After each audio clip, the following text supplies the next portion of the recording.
27 जनवरी 2026 को इंडिया और European union ने एक हिस्टोरिक ट्रेड डील साइन की जो दुनिया भर में मदर ऑफ ऑल डील्स के नाम से फेमस हो गई। लेकिन ये डील सिर्फ इंडिया के लिए खुशखबरी नहीं है, बल्कि पाकिस्तान, बांग्लादेश और टर्की जैसे नेशन के लिए एक बड़ा इकोनॉमिक शॉक है। आज हम जानेंगे कि ये एक डील 3 कंट्रीज को कैसे इंपैक्ट कर रही है। दोस्तों, welcome to our channel India IQ। तो सबसे पहले समझते हैं दोस्तों ये ट्रेड डील है क्या। इंडिया और यूरोपियन यूनियन FTA के तहत EU इंस्टेंटली 90% टैरिफ लाइंस पर ड्यूटी हटा देगा और इंडिया 93% ट्रेड वैल्यू पर टैरिफ एलिमिनेट करेगा फेज्ड मैनर। और इंडियन टेक्सटाइल्स पर जो कि 9 से लेकर 12% तक टैक्स था, अब वो 0 हो जाएगा। EU ऑटोमोबाइल्स, वाइन, मशीनरी पर भी टैरिफ ड्रास्टिकली कम होंगे। ये डील 2 बिलियन लोगों और ग्लोबल GDP का क्वार्टर कवर करती है। दोस्तों, इतनी मेगा डील है ये।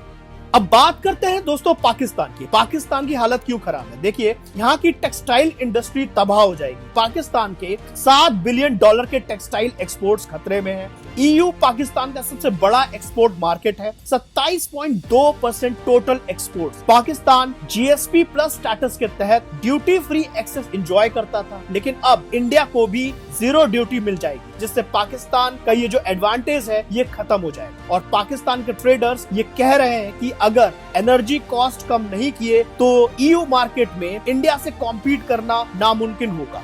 इमरजेंसी में इंडिया EU डील अनाउंस होने के सिर्फ 2 दिन बाद 29 जनवरी को PM शहबाज शरीफ ने EU एम्बेसडर रामदास कैरोब्लिस के साथ इमरजेंसी मीटिंग बुलाई। इस मीटिंग में डिप्टी PM इसाक दार और फॉरेन सेक्रेटरी आमना बलोच और की एडवाइजर शामिल थे। PM ने GSP प्लस स्कीम को लाइफलाइन बताते हुए EU से एश्योर्ड किया कि पाकिस्तान अपनी 27 इंटरनेशनल कमिटमेंट्स जो कि human rights, labour standards, climate change सबको फॉलो कर रहा है। मीटिंग में अप्रैल 2026 में पहली EU पाकिस्तान बिजनेस फोरम की भी अनाउंसमेंट हुई, जो क्लियरली पाकिस्तान की डेस्परेशन दिखाती है कि अपना EU मार्केट एक्सेस मेंटेन कैसे रखें।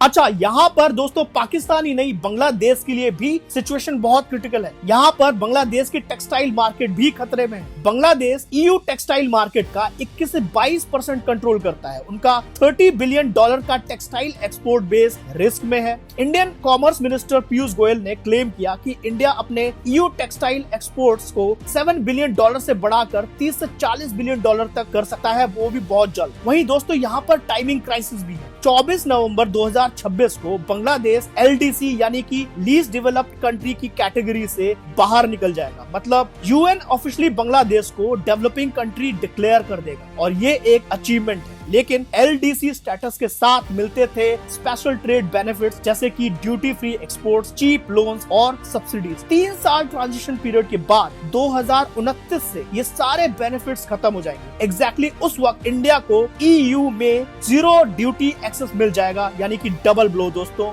और बांग्लादेशी एक्सपोर्टर्स अब GSP प्लस स्टेटस और अपनी FTA के लिए बहुत डेस्परेट है।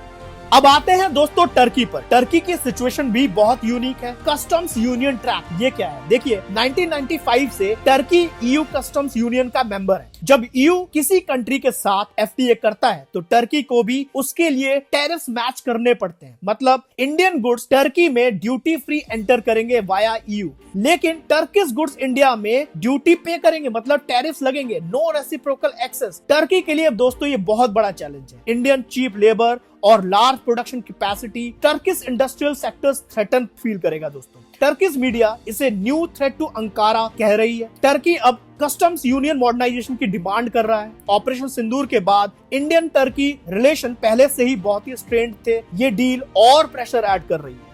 तो दोस्तों, ये 3 कंट्रीज अपनी ट्रेड स्ट्रैटेजीज अर्जेंटली रिवाइज कर रही हैं। पाकिस्तान एनर्जी कॉस्ट कम करने की कोशिश कर रहा है, वहीं Bangladesh FTA negotiation speed up कर रहा है और Turkey customs union modernization demand कर रहा है। इंडिया ने एक डील से 3 कॉम्पिटिटर्स को इकोनॉमिक चैलेंज दे दिया है। क्या ये कंट्रीज सक्सेसफुली अडेप्ट कर पाएंगी? ये तो वक्त ही बताएगा दोस्तों। अगर आपको ये वीडियो इन्फॉर्मेटिव लगा हो तो वीडियो को लाइक कीजिए, शेयर कीजिए और चैनल को सब्सक्राइब करना मत भूलना दोस्तों। कॉमेंट में बताइए कि आप इस डील के बारे में क्या सोचते हैं। मिलते हैं किसी ऐसे ही अपडेट के साथ नेक्स्ट वीडियो में। तब तक के लिए जय हिंद।